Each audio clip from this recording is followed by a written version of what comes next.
सर्वनाम से मतलब सर्वनाम पढ़ेंगे। देखो सर्वनाम का मतलब पहले आपको ये ध्यान रखना है, सर्वनाम का मतलब क्या होता है। हमने पढ़ा था संज्ञा। संज्ञा का मतलब किसी व्यक्ति, वस्तु, स्थान, गुण या भाव के नाम को संज्ञा कहते हैं। यानी किसी का नाम यानी उसको संज्ञा कहते हैं। तो जिस नाम के स्थान पर हम जिन शब्दों का प्रयोग करेंगे, जैसे मैं कहूँ कि राम पढ़ रहा है और उसी वाक्य को मैं कहूँ कि वह पढ़ रहा है, तो नाम के स्थान पर मैंने वह शब्द का प्रयोग किया, तो वह क्या है, सर्वनाम। ठीक है, यानी संज्ञा के स्थान पर काम आने वाले शब्दों को सर्वनाम कहते हैं। संज्ञा के स्थान पर काम आने वाले शब्दों को क्या कहेंगे, सर्वनाम। ठीक है, अब देखो सर्वनाम हम क्या पढ़ रहे हैं, संस्कृत वाले। क्या पढ़ रहे हैं, संस्कृत वाले। यानी तो हिंदी में जो सर्वनाम को कहा जाता है उनको संस्कृत में क्या कहते हैं वो हम पढ़ेंगे। हमने यहाँ पर लिखा है एक वचन, द्विवचन और बहुवचन।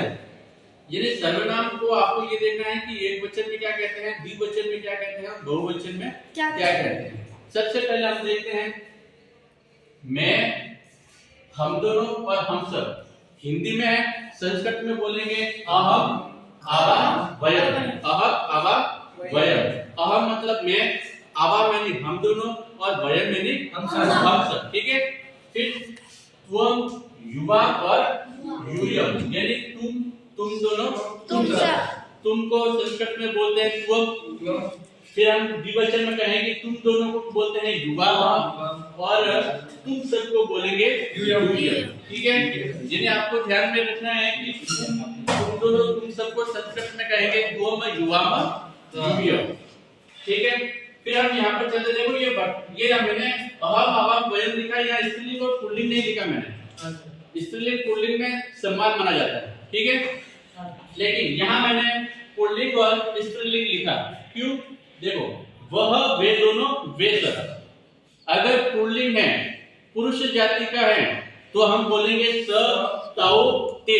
यानी वह जा रहा है, लड़का है, तो हम कहेंगे सह। दो लड़के हैं तो ताऊ, और बहुत सारे हैं तो ते।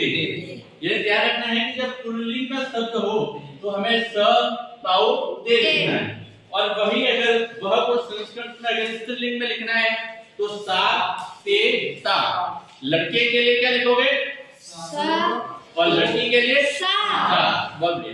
ध्यान रखना है, अगर पुल्लिंग के लिए लड़के हैं दो तो क्या लिखेंगे, दो, और लड़की ते।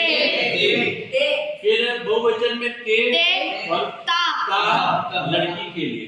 तो एक वचन, द्विवचन और बहुवचन को ध्यान में रखना है। फिर सर्वनाम आता है यह। देखो दूर के लिए हम क्या बोलते हैं, वह, और नजदीक है, पास में है तो क्या बोलेंगे, यह बोलेंगे।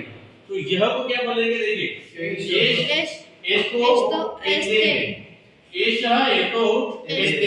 ये क्या है, पुल्लिंग शब्द है, पुल्लिंग सर्वनाम है।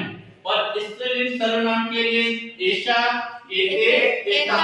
ध्यान रखना है, यहाँ पर विसर्ग नहीं है, बहुवचन में विसर्ग है, आपको विसर्ग का भी ध्यान रखना है। तो हमने देखो ये द्विवचन, ये जो सर्वनाम है यह और वह के लिए, इन दोनों को आपको थोड़ा सा ध्यान में रखना है। ये आपको दो बार पढ़ना पड़ेगा, पुल्लिंग और स्त्रीलिंग का, ये जो पुल्लिंग और स्त्रीलिंग का। तो ठीक है, आपको ये सर्वनाम के लिए मैंने तो ये आपका जो सारणी बनी वो आप उतारो और ये आपको याद है।